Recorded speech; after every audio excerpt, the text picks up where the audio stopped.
¿Qué tal amigos? Bienvenidos a otro video, yo soy Vic.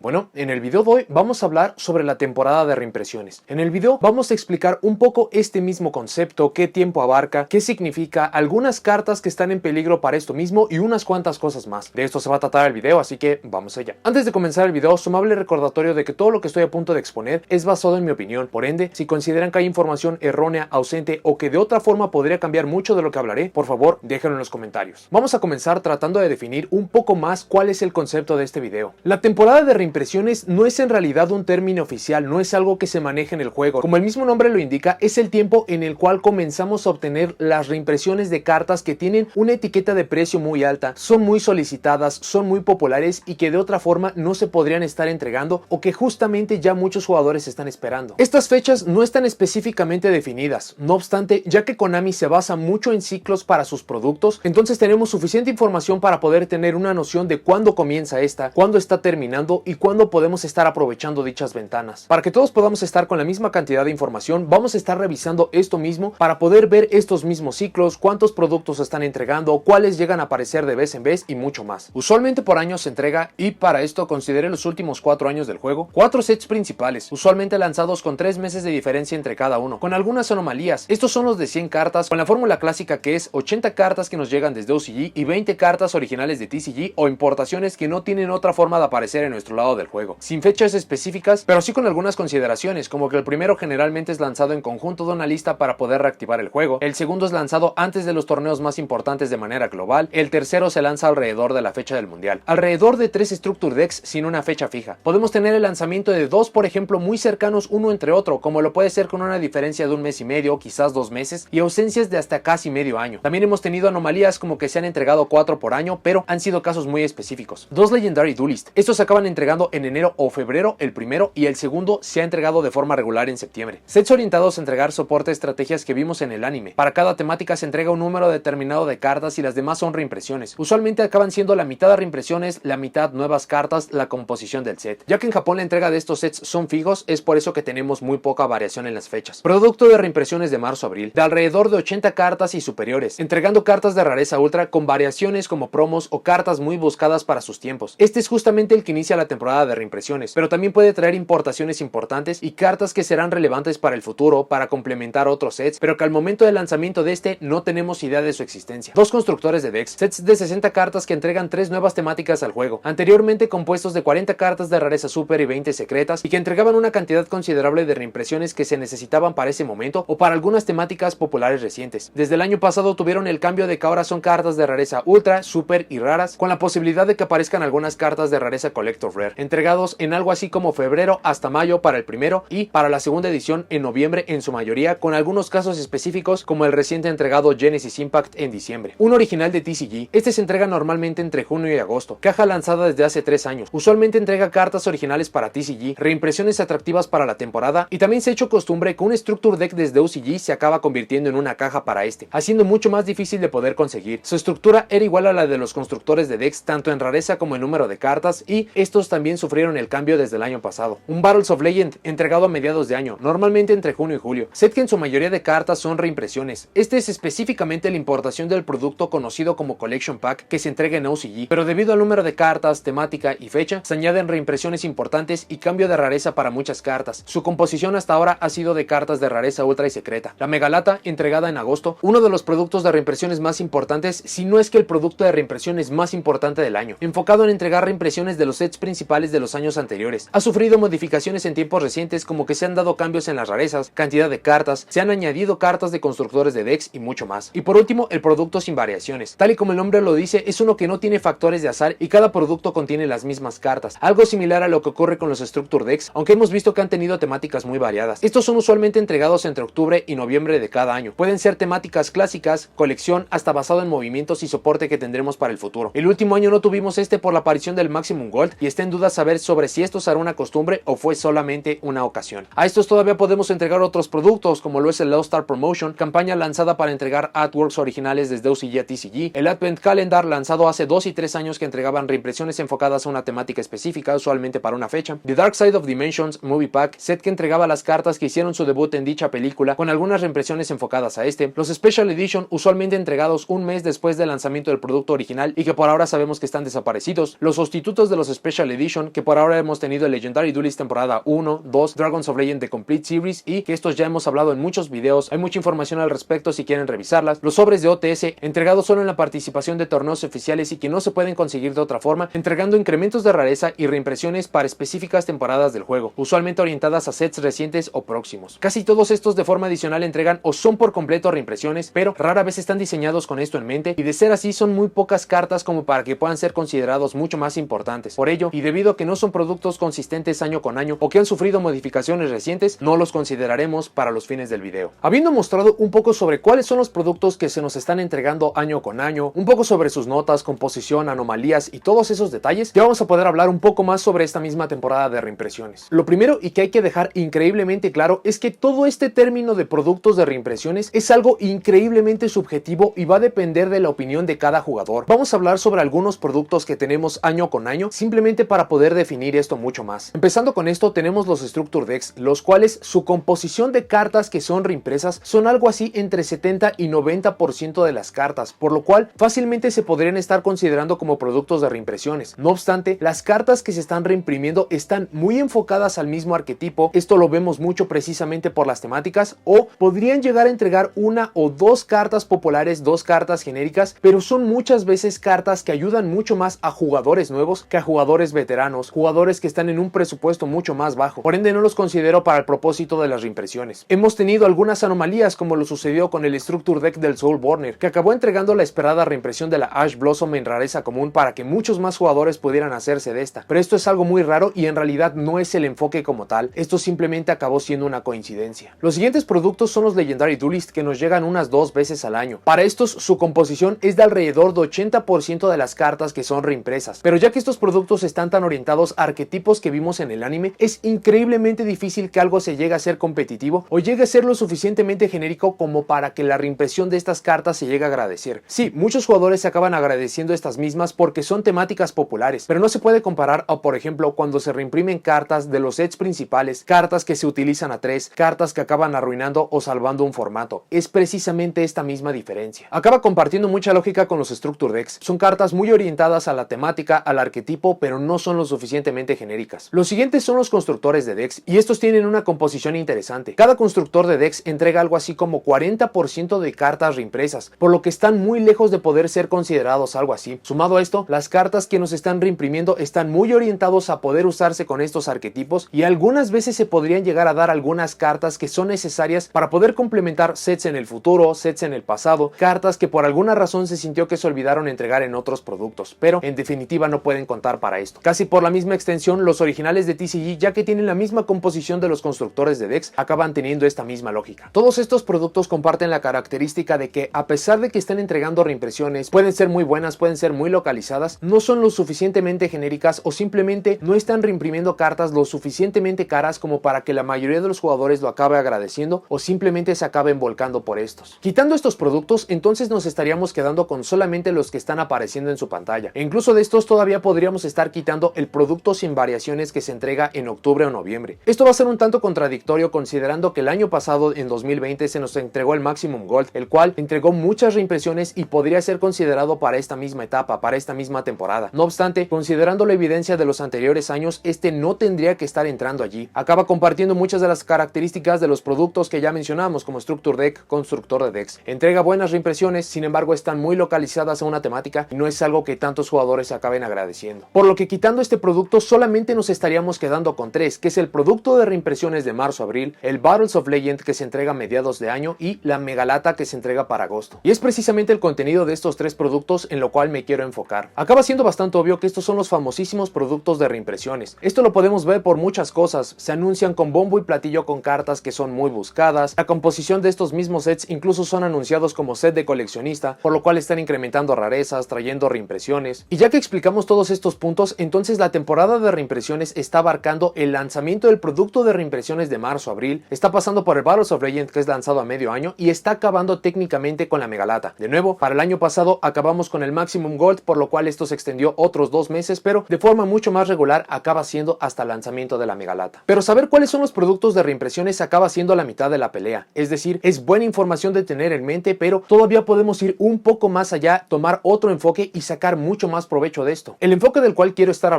lo voy a estar dividiendo en 3 etapas para que puedan ver las ventanas de oportunidad que está ofreciendo cada una de estas. Estas 3 ventanas acaban siendo el anuncio del producto, el potencial, es decir, qué podría estar conteniendo este mismo set, este mismo producto, y la revelación. Esto es cuando ya tenemos todas las cartas confirmadas, anunciadas, rarezas y todo lo que implica esto. Vamos a hablar mucho más a fondo sobre cada una de estas para poder explicar cómo pueden aprovechar todo esto. El primero de estos puntos es el anuncio, y este es bastante obvio y es el que tiene la menor ventana de oportunidad. No obstante, debido a los mismos ciclos de productos que ya mencioné que tiene normalmente Konami, entonces pueden estar aprovechando esto mismo. Por ejemplo, sabemos la existencia del producto de reimpresiones de marzo a abril. Muchas veces no lo tenemos anunciado, pero sabemos que se va a entregar un producto enfocado en ese objetivo. Por ende, pueden estar dejando ir cartas antes, pueden estar consiguiendo cartas precisamente orientado a ese mismo momento. Un punto que vale la pena explorar de todo esto es que cuando se hace el anuncio del producto, se tiene que generar la mayor expectativa, la mayor emoción por la parte de los jugadores, dando la menor cantidad de información posible. Esto se acaba complementando muchísimo más con el potencial del producto. No obstante, todavía es una buena ventana de oportunidad el mismo anuncio, porque sabemos que estos productos van a acabar llegando, y ya que se tienen que estar anunciando con bombo y platillo, es decir, confirmando que va a reaparecer o que va a aparecer una carta muy importante, muy solicitada, que va a hacer que muchos jugadores desde ese momento ya puedan poner atención en este set, entonces todavía es una buena ventana de oportunidad para aprovechar. Es una muy pequeña, es muy difícil de poder capitalizar sobre esta, pero todavía es una buena. El siguiente punto es el potencial, y acaba complementando muy bien la parte del anuncio. Aun cuando la información del contenido de cada producto se nos entrega a cuentagotas, todavía podemos hacer muy buenas deducciones educadas sobre qué es lo que nos va a estar entregando, y basado en esto podemos sacar conjeturas para poder avanzar a conseguir cartas, dejar ir cartas y mucho más. Vamos a dar unos ejemplos para que esto quede un poco más claro. Antes de dar los ejemplos para este enfoque, vale la pena mencionar, y como lo mencioné en un video antes de terminar el año cuando revisamos los productos de 2020, que Konami cambió mucho su fórmula el año pasado, por lo cual mucho de lo cual voy a estar hablando podría no acabarse aplicando o podría tener modificaciones que se van a quedar para el futuro. Tengan mucho esto en consideración, debido a que esto se puede ver como algo muy simple y no es en realidad algo de ciencia, pero sí tienen que estar poniendo atención a esos minúsculos cambios que va haciendo Konami en sus fórmulas para que puedan aprovechar mucho mejor esto. Para el primer ejemplo de esto vamos a estar tomando el producto de reimpresiones de marzo-abril, pero lo vamos a tomar del año pasado, de 2020, que fue el Duel Overload. Cuando se nos entregó el artículo de promoción de este producto, teníamos muy poca información sobre qué cartas iban a estar entregando. Sabíamos que venía el Link 5 de los dragones, Crystone Halki Fibrax, por la descripción de algunos efectos de cartas sabíamos que venía el Link de los Bujin, Predaplant Berta Anaconda, se nos dijo que venían cartas para arquetipos de villanos que hemos visto en las películas, y prácticamente eso fue todo lo que se nos dijo. Tal cual, solamente teníamos conocimiento de unas 5 cartas de las 100 que se acabaron entregando, y quizás de ahí podríamos estar deduciendo unas 10, pero son esos pequeños detalles con los cuales podemos deducir mucho más. Por ejemplo, considerando las cartas de los villanos, podemos estar buscando estas mismas desde OCG, en qué set estuvieron apareciendo, cuáles ya fueron entregadas, cuáles faltan de entregar, y muchas veces estas son ventanas de oportunidad imperdibles y acaban entregando todas estas. Otro ejemplo de esto fue el anuncio de Signet Mining. Esta carta era de Dark Neostorm, el segundo set principal del año, por lo cual si ya teníamos la ventana de oportunidad de que se nos entregaran cartas del segundo set del año, entonces fácilmente se podrían estar entregando cartas del primer set, que en este caso era Savage Strike. No lo dice el artículo como tal, pero son estas mismas deducciones educadas que podemos hacer. También se nos están entregando varias cartas de los Link Brains Pack, se nos entregó Halki Fibrax, Berta Anaconda, el Link 5, y ya que muchas de estas cartas eran muy pedidas, muy solicitadas y estábamos al final de la era Link, entonces era muy lógico que se nos pudieran entregar una buena cantidad de estas. También el mismo artículo mencionaba que teníamos muchas cartas nuevas, muchas cartas de Link. Entonces son este tipo de cosas, este tipo de deducciones que nos puede ayudar a saber mucho mejor sobre cuáles son las cartas que se nos van a acabar entregando. Es casi imposible que se sepa a ciencia cierta cuáles son estas mismas cartas, y lo vamos a mencionar mucho más a fondo cuando veamos las anomalías, los casos perdidos, pero esto ya les puede empezar a ayudar para poder tomar muchas mejores decisiones para qué cartas tienen que conseguir y qué otras tienen que dejar ir. Otro ejemplo, pero ahora para el futuro, es lo que tenemos para el producto de reimpresiones de marzo-abril de este año, que es el Ghost from the Past. De este sabemos que entrega 132 cartas diferentes. Van a ser entregadas cartas de rareza ultra y de rareza ghost, y por ahora solamente tenemos confirmadas más algunas piezas como el Alternative en rareza Ghost. Para rareza Ultra tenemos cartas de los Metal Foes, de los Phantom Knights. Es muy poca la información que se nos está entregando, pero considerando cómo se están manejando los ciclos, que los productos de reimpresiones tienen que tener cartas que la gran mayoría de jugadores tienen que estar volteando a ver y que vayan a estar buscando, podemos tener algunas buenas deducciones sobre qué se podría entregar. Específicamente vamos a ver las cartas que son costosas, que ya cumplieron un año de reimpresión, que es normalmente el tiempo que le toma a Konami, aunque han hecho muchos cambios en el último año, y vamos a poder sacar algunas de estas. Revisando qué cartas fueron entregadas el año anterior, cuáles cartas ya llevan más de un año que no han sido reimpresas o cuáles están a punto de cumplirlo y que tengan una etiqueta de precio muy alta, de manera evidente desde Ignition Assault tenemos Lightning Storm. Este es un excelente candidato y que de hecho si revisamos lo que se acabó entregando para el Duel Overload, estaría a la par de alguna carta como el Fantastical Dragon Phantasmate de Signet Mining. Entonces es una muy buena posibilidad de que se nos esté entregando aquí. Otro ejemplo que no cumple el año como tal, pero que está muy cerca y con el afán de poder hacer este producto mucho más atractivo, tenemos lo entregado en Eternity Code. La carta más evidente para esto sería el Access Code Talker, pero todavía tenemos otros candidatos, considerando que Access Code Talker es por ejemplo una carta que va en prácticamente cualquier deck, pero solamente se utiliza una copia, y si lo comparamos con otras cartas como el Archosaur Animadorn, que esta se puede utilizar a 2 o 3 copias, es un deck, un arquetipo muy popular que son los dinosaurios, son muy buenos candidatos para que puedan recibir este trato. También podría darse la posibilidad de que se nos entreguen reimpresiones de cartas no de sets principales, pero que sí ya cumplieron un año de edad y que son muy relevantes y muy importantes. Hay muchos jugadores que todavía no las tienen, específicamente las cartas que fueron entregadas en Duel Overload. Cartas como Crystron Halqifibrax, Predaplant Berta Anaconda, Union Carrier son muy buenos candidatos para que acaben recibiendo este trato, esta reimpresión, y por ende haciendo mucho mejor este producto. El último de estos enfoques acaba siendo la revelación, es decir, cuando ya tenemos el spoiler, la lista completa de todas y cada una de las cartas que se nos van a estar entregando. Esto normalmente sucede a algo así como 2 semanas de lanzamiento oficial, sea de la mano de Konami, que acabó actualizando su base de datos y con esto nos da la información por completo, o que por alguna razón alguna tienda, algún distribuidor haya tenido en sus manos este mismo set y lo haya compartido a toda la comunidad. Esta de manera evidente es la ventana más cerrada y es con la cual prácticamente ya no tenemos oportunidades de poder aprovechar. Pero ya que estos enfoques se están basando en anuncio potencial y cuando ya tenemos todas y cada una de las cartas reveladas, considerando la diferencia de saber por ejemplo 5, 10 cartas basado en muy buenas deducciones educadas a tener la lista completa de esas 100 cartas, entonces es una ventana gigantesca de oportunidad. De nuevo, se puede sentir como algo muy tarde cuando intentemos aprovechar esta ventana, pero ya que no hay una buena forma de poder asegurarlo y mientras la carta no esté confirmada va a seguir teniendo su valor, con lo cual les da una muy buena ventana de oportunidad para poder deshacerse de esta antes de que sea reimpresa, antes de que sea sabido por todo mundo y después puedan estar obteniendo esta de vuelta por un mucho mejor precio. Para poder ilustrar este punto seguiremos con el Duel Overload y considerando el artículo de promoción de este, se nos dijo que Signet Mining era una carta que iba a ser reimpresa. Debido a que pertenece a Dark Neostorm, el segundo set principal de ese año, entonces teníamos la posibilidad de que aparecieran cartas de Savage Strike de las cuales hay muy buenos candidatos y que de hecho acabó apareciendo el Fantastical Dragon Phantasmate, y también por la misma mención de Signet Mining pueden estar apareciendo otras cartas importantes de ese set, como lo era por ejemplo Dingirsu para los Orcus, Mekk-Knight Abramax, un monstruo genérico. Entonces son estas las ventanas que podemos aprovechar. Si ustedes tenían cualquiera de estas cartas y las acabaron cambiando, si las acabaron vendiendo unas 3 o 4 semanas antes de que tuviéramos la revelación por completo, pudieron obtener el máximo valor de estas. De manera evidente se hubieran quedado sin algunas cartas, como por ejemplo el Borreload Savage Dragon, Mekk-Knight Abramax, que no recibieron su reimpresión hasta mucho antes, pero para el caso por ejemplo de Fantastical Dragon Phantasmate, si los acabaron vendiendo, si los acabaron soltando en esa misma posibilidad, en esa probabilidad, cuando fue anunciada la reimpresión, cuando se reveló, entonces realmente no perdieron nada y obtuvieron el máximo valor de sus cartas. Lo que deben de sacar de este enfoque es que dependiendo de la información que se nos esté dando, prácticamente cualquier cosa puede llegar a estar pasando, pero si tienen la oportunidad y no están utilizando esas cartas, es mucho mejor que las estén dejando ir. Todavía tienen un precio alto, son cartas muy cotizadas, a tener que enfrentarse a la probabilidad de que estas tengan dicha reimpresión y que acaben perdiendo mucho su valor. Pueden aprovechar cada uno de estos enfoques para poder tener muy buenas ventanas, para poder deshacerse de cartas, para poder obtener muchas de estas. Acaba dependiendo de su situación, si están utilizando dichas cartas, qué es lo que van a jugar para el futuro sobre muchas de las tomas de decisiones, pero cada uno de estos enfoques tienen muy buenas ventanas y si pudieran analizarlas, explorarlas e incluso experimentarlas por ustedes mismos, van a poder tener un mucho mejor criterio de cuándo hay que conseguirlas y soltarlas. Todo lo mencionado hasta ahora suena demasiado bueno para ser cierto. Es prácticamente una fórmula en la cual tenemos muy buenas oportunidades para poder deshacernos de cartas costosas, cartas importantes, que no se pierda el valor de estas mismas y que simplemente obtengamos lo mejor. Pero como en todo lo que ocurre con los productos, con las cartas, hay muchos casos que acaban sintiéndose como anomalías anomalías, como ausencias, y vamos a explorar una de estas que fue muy importante solamente para demostrar el punto contrario. Ya mencioné en varios puntos la presencia de Cynet Mining, la presencia de Fantastical Dragon Phantasmate, cartas de un precio muy alto que hicieron su debut respectivamente en Savage Strike y en Dark Neostorm. Pero para demostrar la ausencia vamos a tomar otra carta del Savage Strike que también era muy buscada en su tiempo. Esto en la forma del Borreload Savage Dragon. Borreload Savage Dragon es un monstruo de sincro genérico de nivel 8 y debido al momento en el cual fue entregado, los decks competitivos y sus mismas capacidades, era una carta increíblemente buscada. No solamente daba una negación en la cual prácticamente el formato se estaba basando, sino que daba un cuerpo gigantesco el cual era muy difícil de poder pasar encima. Sumado a esto, el año anterior tuvimos el Structure Deck de Rocket, por lo cual era una carta increíblemente cotizada. Todo esto sumado hacía que era una carta competitiva, carta buscada por jugadores casuales y simplemente se hizo muy necesaria de un día para otro. Ya que Savage Strike fue entregado en enero de 2019, entonces para enero de 2020 tenemos muy buenas probabilidades de que esta carta sea un candidato obvio para poder recibir una reimpresión. Cuando tenemos el anuncio del Dual Overload y vemos que va a aparecer Cynet Mining, entonces esta ventana se hace incluso mucho más clara, porque si ya están reimprimiendo una carta del siguiente set que acaba siendo el Dark Neostorm, entonces no es nada difícil que pueda aparecer una carta del set anterior, que es precisamente el Borreload Savage Dragon. Y siendo una carta tan cotizada por lo ya explicado, era bastante obvio o era muy probable que hubiera aparecido allí. Cuando nos estamos acercando al lanzamiento del Dual Overload y por fin tenemos la revelación, sucede que esta carta no acaba apareciendo, lo cual para muchos jugadores se sintió como una ausencia debido a lo ya mencionado, pero esto simplemente se iba a hacer mucho peor. Luego tuvimos el lanzamiento de Toon Chaos, que si bien no entra en los productos de reimpresiones en los cuales nos estamos enfocando para este video, todavía puede estar entregando reimpresiones de cartas para hacer su contenido mucho mejor, mucho más atractivo. De hecho, este fue el set que reimprimió por primera vez la Pot of Extravagance, y esta carta también hizo su debut en el Savage Strike. Quizás hubiera sentido como demasiado otra carta de ese mismo set para poder hacer al Toon Chaos mucho más popular, pero la posibilidad estaba allí simplemente para que más jugadores acabaran avanzando por este, y tampoco se dio allí. La última ventana de oportunidad la tuvimos para el Battles of Legend Armageddon, y en general, ya que los Battles of Legend son entregados antes de los torneos más importantes que vamos a tener en el año, específicamente para los nacionales, entonces este set de forma regular tiene cartas muy solicitadas y muy buenas. Borreload Savage Dragon cumple con todos estos propósitos. Lo que no acaba cumpliendo era Battles of Legend Armageddon por dos puntos. El primero es que fue agendado para después de estos torneos. A pesar de la situación mundial y que de forma evidente no tuvimos ninguno de estos, en el momento en que este set fue agendado ya sabíamos que no iba a ser entregado para estos torneos, pero todavía daba una muy buena oportunidad para poder estar entregando dicha carta tan importante, y no acabó sucediendo. Por último, y de forma muy obvia, cuando se nos está entregando la megalata de ese año, que acaba reimprimiendo los 4 sets principales del anterior, y por lo cual tiene que reimprimir prácticamente todas las cartas, o al menos la gran mayoría de las cartas principales del Savage Strike, es por fin cuando vemos la reimpresión de esta carta. Pero de cuando se entrega la megalata, que es agosto, a cuando muchos jugadores creímos que se podría llegar a entregar la primera reimpresión, esto siendo el producto de reimpresiones de marzo-abril, que era Dual Overload, pasaron 6 meses antes de que esta pudiera tener este trato. Hay muchos otros ejemplos que podemos estar mencionando para que tengan esto en consideración, pero es solamente para que puedan ver los dos lados de la moneda, que hay muy buenas posibilidades de que puedan estar utilizando estos ciclos a su favor, estas deducciones educadas, pero nada puede asegurar que dichas cartas acaban entregando en tiempo y forma, y si las están usando, si las necesitan, se podrían quedar sin estas durante mucho tiempo. Hay algunos puntos específicos que me gustaría mencionar, como lo son anomalías, cosas a considerar. Lo primero es que este video, toda esta lógica está muy enfocado a las cartas que tienen una etiqueta de precio muy alto. No obstante, esto prácticamente se puede aplicar a todos. Se puede aplicar a bases, cartas de tech, cartas costosas pero que no se pueden comparar a las principales de estos sets, y van a tener un comportamiento muy similar, pero las posibilidades están mucho más a favor de las cartas que son mucho más populares y por ende mucho más solicitadas. También no pierdan de vista que el hecho de que una carta esté apareciendo en algún set que esté confirmada para otro no implica que no la vamos a ver en el futuro. Para el caso de Dual Overload tuvimos la reimpresión de Cynet Mining y de Fantastical Dragon Phantasmate, dos cartas que eran muy importantes, eran muy pedidas, y muchos jugadores consideramos que para el set en que idealmente se hubieran tenido que reimprimir para su siguiente ventana, siendo la megalata, estas cartas no iban a aparecer allí, y no sucedió nada de eso. Se entregó una tercera reimpresión de estas mismas cartas, solamente que se acabó cambiando la rareza. Para el caso de Pot of Extravagance, que fue entregada su primera reimpresión en el Toon Chaos, muchos jugadores creímos que no había forma en que se fuera a reimprimir en la siguiente ventana de oportunidad clara, siendo la megalata, donde se reimprimen las cartas del Savage Strike, simplemente porque al hacerlo se estaría dañando de forma crítica el valor de Toon Chaos, y a pesar de esto sí se acabó dando. Por último, tuvimos el caso de Apollousa, que esta fue confirmada desde mucho tiempo antes que iba a aparecer en el Maximum Gold, el último de los productos de reimpresiones para la temporada del año pasado, y muchos jugadores consideramos que no iba a aparecer en la megalata porque simplemente era un gancho para el siguiente. De nuevo, todo esto no acabó pasando, se entregó la reimpresión de Apollousa en la megalata y todavía otra reimpresión y con un nuevo artwork para el Maximum Gold. Habiendo cubierto todos todos estos puntos, consideraciones, anomalías, entonces ¿cuáles son los candidatos más obvios para poder estar empezando con esta temporada de reimpresiones para este año? Lo que sería para el Ghost from the Past. Ya las había mencionado rápidamente, pero son las cartas con una etiqueta de precio muy alta que pertenecen a los sets de Ignition Assault, Eternity Code y posiblemente de Duel Overload. Todo esto porque ya cumplieron un año o están muy cerca de hacerlo y que simplemente son cartas todavía muy solicitadas por los jugadores. Cartas como Lightning Storm, Access Code Talker, Archosaur Animadorn, muchas de las cartas de Link que hicieron su debut en Duel Overload como Halqifibrax, Berta Anaconda, Union Carrier y muchas otras más. No obstante, y aquí regresa la pequeña nota que había hecho anteriormente, que ya que Konami está modificando muchas de sus fórmulas últimamente, no sería raro que pudiéramos ver alguna sorpresa sobre qué podría aparecer aquí. Como lo mencioné, hubo cartas que todavía no habían cumplido el año y que se acabaron reimprimiendo. Esto abre la posibilidad a que veamos la reimpresión de cartas de, por ejemplo, sets posteriores y que todavía son muy caras, como las piezas del motor Dogmática, Forbidden Droplets, Triple Tactic Talents. Ahora, no me fiaría de esto de ninguna forma, pero si no quieren tomar ninguna clase de riesgo, sí sería mucho mejor que acabaran dejando ir a estas cartas. De forma mucho más obvia, mucho más específica, cuando avancemos para el siguiente producto de reimpresiones, sea el original de TCG, sea Battles of Legend, esto se va a hacer mucho más claro, van a incrementar muchísimo sus posibilidades y es allí donde no dudaría que tienen que deshacerse de estas cartas antes de que puedan perder su valor, antes de que siquiera sean anunciadas. Y como ya lo expliqué incluso en el video, tienen todavía 3 muy buenas ventanas de oportunidad para estar dejando ir estas cartas. Hay que recordar que el set en el cual se van a acabar entregando prácticamente todas estas cartas, o al menos que tiene una muy buena posibilidad, es la Megalata, por lo cual pueden estar utilizando el anuncio, potencial y la revelación de los sets anteriores a la Megalata para poder dejar ir estas cartas. Este tema en realidad no es tan complicado como puede parecer. Para jugadores un poco más experimentados, veteranos, es muy evidente cuáles son los ciclos de Konami y cuáles son estos pequeños cambios que acaban haciendo y que pueden modificar un poco estos patrones. No obstante, para jugadores nuevos, jugadores que no tienen tanto tiempo, acaba siendo muy buena información que pueden estar utilizando a su favor, que pueden aprender, que pueden experimentar, y todo esto con el afán de que puedan obtener el máximo valor. El objetivo del video acaba siendo poner un poco de atención y recordar que ya vamos a estar entrando en dicha temporada de reimpresiones, por lo cual sería muy bueno que estén revisando cuáles son estas cartas que tienen un precio alto y que tienen que dejar ir, cuál es su última ventana de oportunidad, en qué momento van a perder muchísimo valor, llegar a la toma de decisiones sobre si pueden o no dejar ir estas cartas porque las están usando o las están jugando, y todo lo que tenga que aplicar para cada uno de estos casos. Esto es simplemente una mirada por encima, pero es una muy buena base para que puedan estar avanzando. Que esto sirva para que puedan tomar muchas mejores decisiones en el futuro sobre cuándo obtener las cartas, cuándo dejarlas ir, sacar el máximo valor de sus cartas y en general que puedan disfrutar mucho